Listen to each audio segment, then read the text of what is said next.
Hello, I'm Death Metal Milkman, and today we're going to be talking about role-playing monsters in Dungeons & Dragons. More specifically, from the starter kit, Dragons of Stormwreck Isle. This set will likely feature some dragons, however as it is a starter set, it's likely that they're only going to be a wormling, so they're not going to be too old and not going to be too much of a challenge for your players. Also, as it's a starter set, you may not be familiar with how to roleplay or interpret these behemoths. But rest assured, by the end of this video, you're going to have a few tricks up your sleeve to get your party's imagination truly going.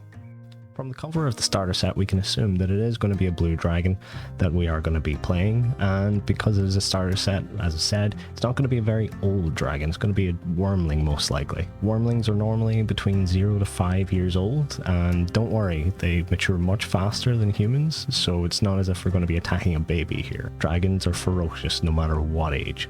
Quick note on dragons as a race here, there's two main lineages that they have. You have chromatic and metallic dragons.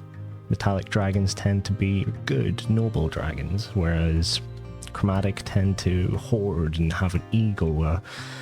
They're the typical red dragon that has the massive mound of gold. Smog.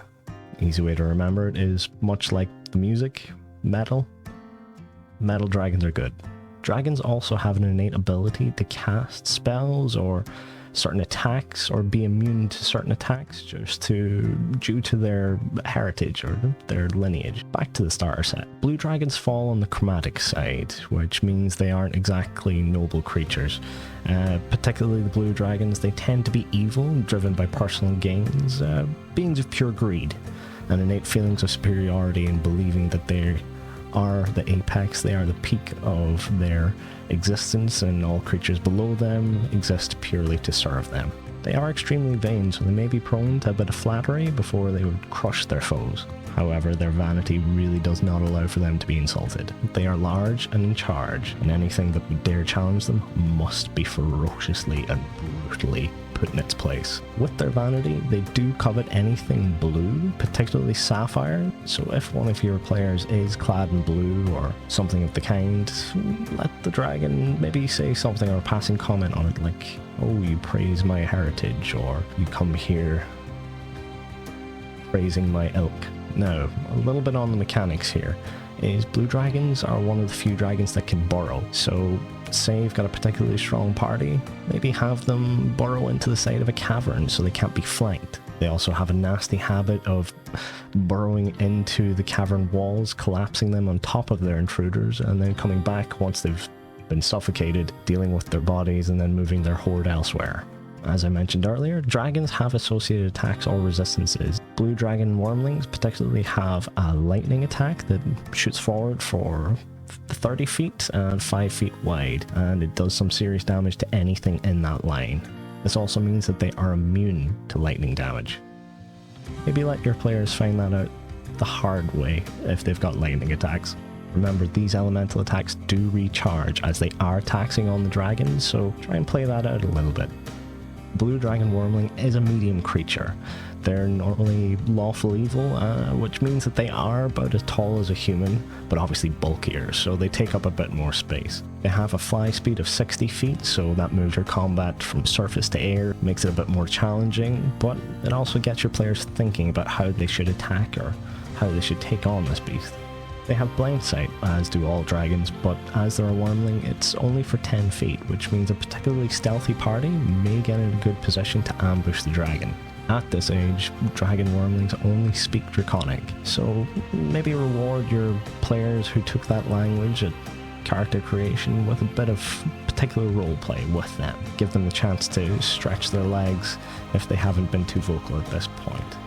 The main ability scores are strength and charisma, so maybe put yourself in that mindset. Give them a little bit of pomp and make sure that they do a show of force if they are faced with any lowly beings that would come into their domain. As they are wormling, they may be driven by their ego, maybe eager to prove themselves, as they've maybe not faced anything that's of any sizable threat to them at this stage.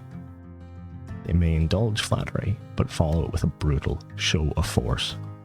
As I said, they're a dragon. They are possibly apex predators. They have probably never encountered anything that has been a challenge to them at this point. So they'd be riding on a high. They'd be confident, overconfident, so sure of themselves.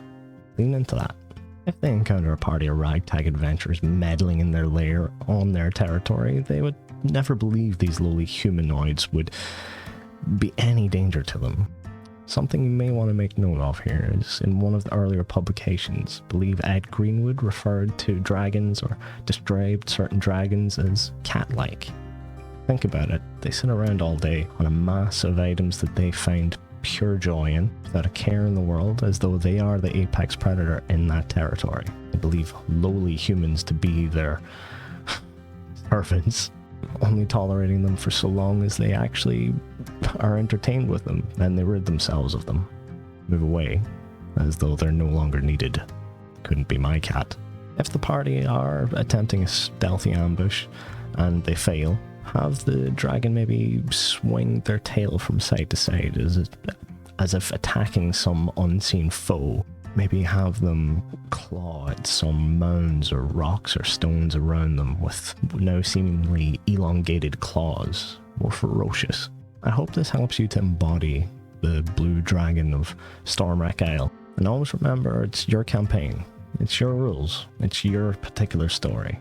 It doesn't have to follow a set path or rules.